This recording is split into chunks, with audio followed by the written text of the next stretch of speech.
El jardín de Edén. Sofía volvió a casa junto a Jorum desde el instituto. Cuando ya están junto al hipermercado, se despide de Jorum.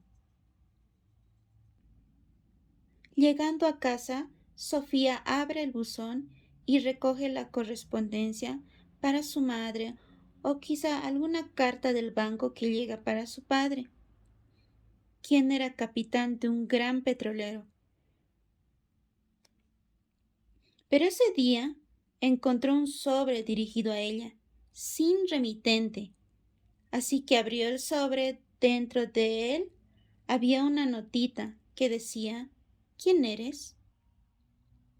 Así que Sofía, después de pensar mucho, se miró al espejo y dijo a su reflejo: ¿Tú eres yo? Y como éste no le contestaba, terminó diciendo: Yo soy tú. Sofía se quedó pensando que a ella no le gustaba mucho su aspecto. Se preguntó que si el parto había decidido su aspecto. ¿No era también injusto que no haya podido decidir eso? Es más, ni siquiera había elegido ser un ser humano. Pero, ¿qué era un ser humano? Sofía, ya una vez dentro de su casa, quiso salir al jardín, así que sacó a su gato Shere Khan, que era una de las tantas mascotas que tenía. Se puso a pensar que no estaría tampoco en este mundo para siempre, así que ¿habría vida después de la muerte? Sofía volvió a ver si había algo más en el buzón y se encontró con otra carta sin remitente, que tenía otra nota que decía: ¿De dónde viene el mundo? Ni idea, pensó Sofía, quien se fue al callejón que era su escondite. Para ella, su escondite se asemejaba al jardín de Edén en el Génesis.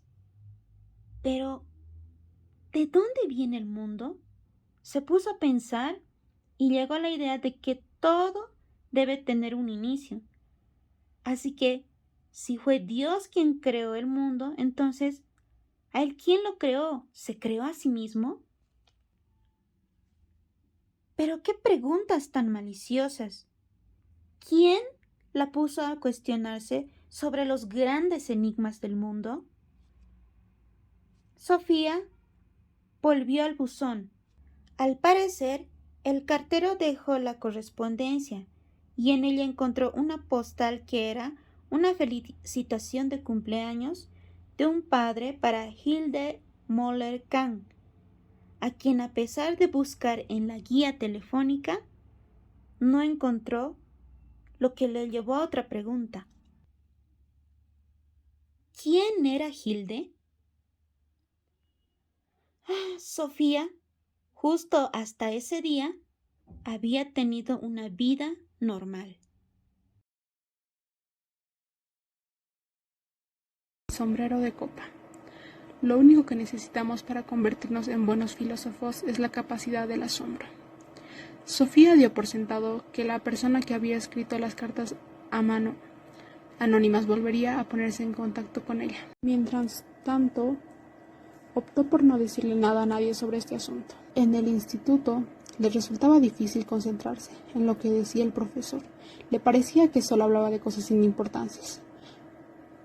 ¿Por qué el ser humano o el porqué del mundo y cuál fue su origen? Tuvo la sensación de que jamás antes en el instituto, en todas partes, la gente se interesaba por más cosas o menos fortuitas. Pero también había algunas cuestiones difíciles, cuyo estudio era más importante que las asignaturas de un corriente colegio. A Sofía le resultaban más importantes esas preguntas. ¿Conocía a alguien las respuestas de ese tipo de preguntas? Cuando sonó la campana, al terminar la última clase, Sofía salió deprisa, corriendo hacia el patio, que Jorum tuvo que correr para alcanzarla. Al cabo de un rato, Jorum le dijo: ¿Vamos a jugar cartas esta tarde? Sofía se encogió de hombros. Creo que ya no me interesa más jugar a las cartas. Jorún puso una cara como si se le hubiera caído la luna. ¿Ah, no? ¿Quieres que juguemos al badminton? Sofía la mira fijamente al asfalto y luego mira a su amiga. Creo que tampoco me interesa el badminton. Pues vale. ¿Me podrías decir entonces qué es lo que de repente es mucho más importante? Sofía negó con la cabeza. Es un secreto. Bah, seguro te has enamorado. Anduvieron un rato sin decir nada hasta que llegaron al campo de fútbol. Jorún dijo: cruzo por el campo. Era el camino más rápido para Jorún, el que solo tomaba cuando tenía que irse rápidamente para llegar a casa, a una reunión o al dentista. Sofía se sentía triste por haber herido a su amiga, pero ¿qué podía haberle contestado?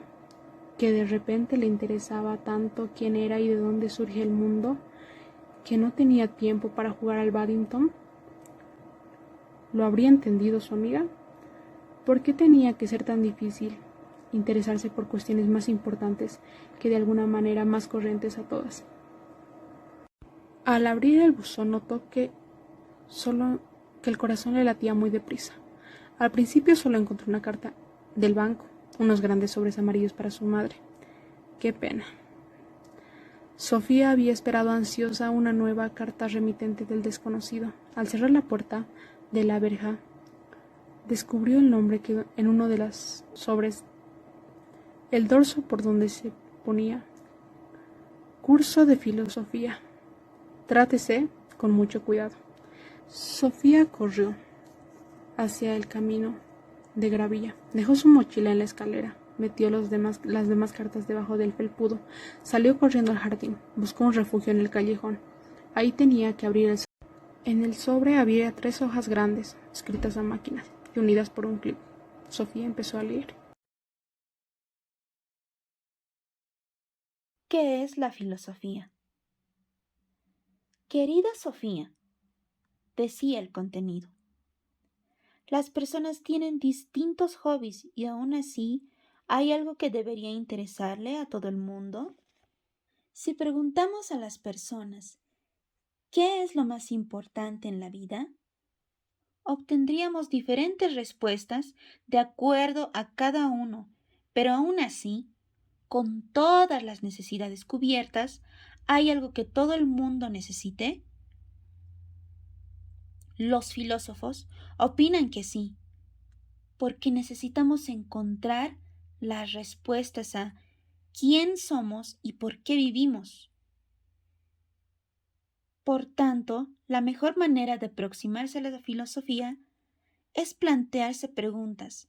Además, cada uno debe buscar sus propias respuestas a las mismas preguntas. Un filósofo griego que vivió hace más de 2000 años pensaba que la filosofía surgió a partir del asombro del ser humano.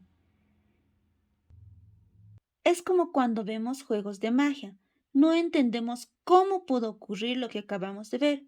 A muchas personas les parece asombroso cuando ven salir del sombrero vacío de un prestidigitador a un conejo. Si tomamos en cuenta ello, podemos comparar al conejo como el universo, y los que vivimos allí somos unos bichos diminutos que vivimos muy dentro de la piel del conejo. En cambio, los filósofos son quienes intentan subir por los pelillos del conejo para poder ver a los ojos al gran prestidigitador.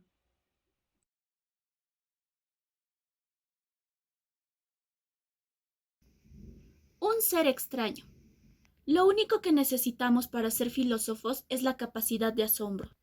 Supongamos que un recién nacido comienza a hablar, se asombraría por todo en el mundo. Y cuando en verdad comience a hablar y conoce a un perro y éste hace guau guau, el niño se asombraría y comenzaría a hacer guau guau, guau guau, por lo menos unas 20 veces o más.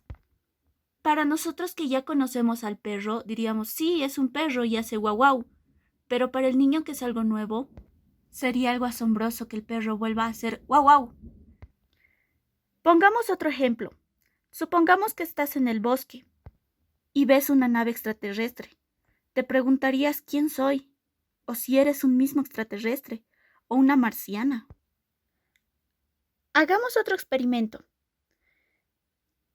Un día, la madre, el padre y Tomás están desayunando, y el padre comienza a volar.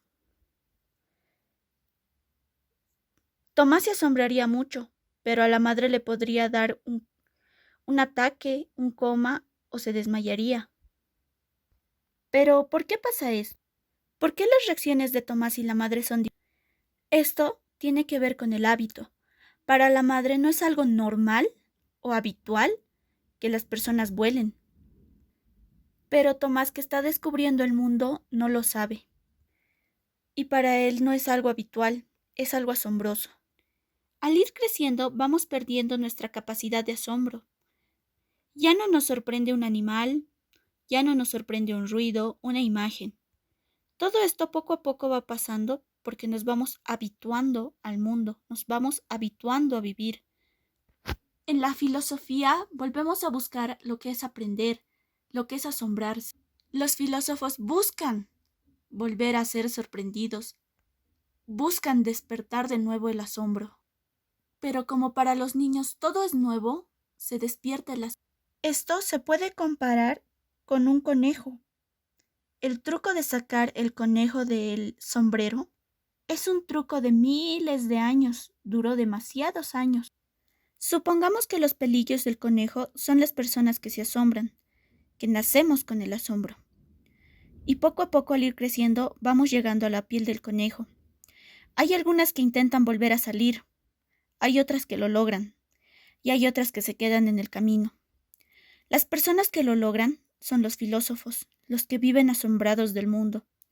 Y las personas que se quedan en la piel del conejo son las que perdieron el asombro y se habitúan a vivir en lo que ya conocen. Buscan la comodidad en la piel del conejo. Por otra parte, los que se quedaron en el camino tratan de volver a la comodidad. Y los que salieron a la superficie y volvieron a los pelillos del conejo son los que viven asombrados de la vida. Sofía, al sentir que su madre había vuelto a casa, metió las cartas en la caja y las guardó tras el arbusto del callejón. Intentaba hacer los deberes, pero estaba tan distraída y en shock por lo que había leído. Sofía comenzó a hacerle preguntas extrañas a su madre sobre qué se siente vivir, por qué cree que vivimos y cosas así. A lo que la madre no sabía responder y le daba respuestas cortas. Sofía le dijo que si estaba tan acostumbrada a vivir al mundo, si lo sentía tan normal. A lo que se cansó y le dijo: es que tú estás acostumbrada al mundo.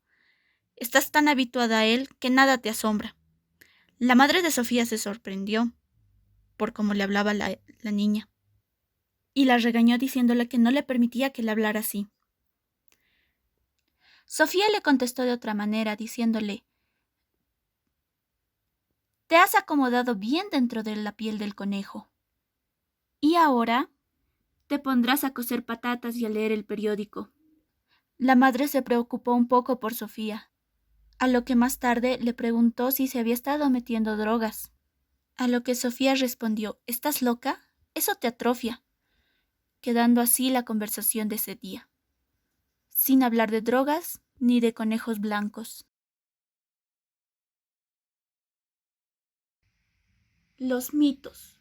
A la mañana siguiente, Sofía no encontró ninguna carta en el buzón, por lo que se fue a la escuela e intentó platicar amigablemente con Yorum. Al volver a casa, encontró 2 sobres. Uno era de su padre y el otro del filósofo misterioso. La carta del padre decía que estaba en México, que acababa de leer muchos libros, y la carta del filósofo fue a abrirla directo a su escondite.